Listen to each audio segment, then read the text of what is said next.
Dare Race to the Top is a 2 to 4 player board game that is inspired by the Snake and Ladder games as well as to the Truth or Dare games. It is a fun game that can be played by you and your friends or family. The goal of the players in the game is to reach the end goal with their corresponding pieces at the very top of the board. To finally achieve this, they must overcome dares and challenges along the way that may or may not help them to reach the top. The first person to reach the end goal will be the winner, and he or she will instruct a dare that the rest of the players must follow. Overall, Dare Race to the Top is a board game that can be enjoyed by your friends and family. It is a game that will surely strengthen the bonds of the players who participates in it. The equipment of the game includes the game board, the dice, a deck of cards, and the game pieces. First is the game board. The game wouldn't be possible without the game board because it's where the players will have to play and put their pieces in. Next is the dice. The dice is crucial in this game because it will be the one to determine the player's placement in playing the game or how many tiles they'll have to move forward or backward. Next is the deck of cards. There will be a deck of cards that is filled with dares that the players have to choose from. The deck of cards are divided into 3 colors, namely blue, yellow, and red. The blue color has a lucky pass written on it, while the yellow and the red ones contain dares. The last equipment will be the game piece. The game would also need a set of game pieces that the players need to utilize to pin their location on how far they are in the board. The game starts when all of the players stay at the starting point at the bottom of the game board. They will roll a dice to determine who gets to play first. The highest number rolled from the dice will be the first player to play, followed by the next highest number up until to the very least number from the rolling dice. The player will then roll the dice again to determine the number of steps they can move forward to the board. Across the board, there are special tiles that the players may land on. These special tiles can either help or disturb the player's progress to the board. It will be divided into 3 colors, blue, yellow, and red.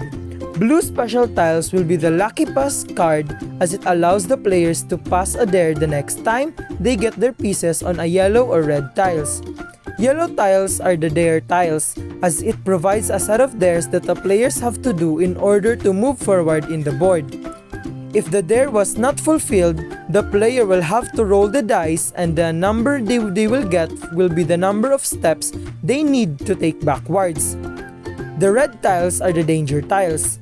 The players must look out for this tile because if they landed on this tile, they are given a set of dares that they have to do until the game ends. If they fail to do the dare or refuse to do so, their piece will go back from the starting point. Now here are the rules of the game. First is the do's. The players must always do the dare when asked to do so.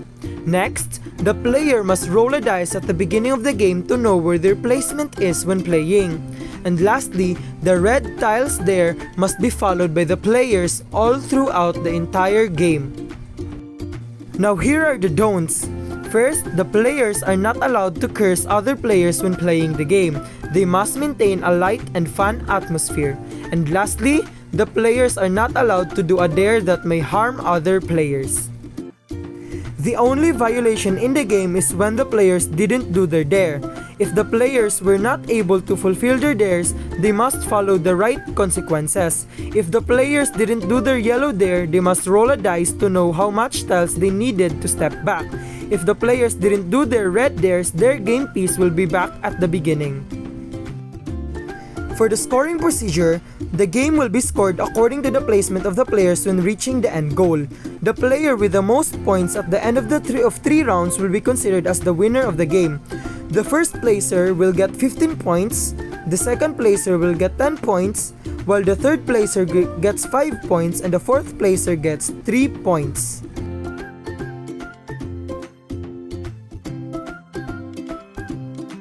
The benefits of the game to your wellness. Strengthen social bonds. The game allows the players to strengthen their bonds with each other because the dares that can be found on the game of intentionally fun in it. involves interaction between the other players. That is why it is perfect game to bond with. Enhanced critical thinking skill. The game hones the critical thinking skill of the player because of how impactful the decision of the player are to achieve their goals.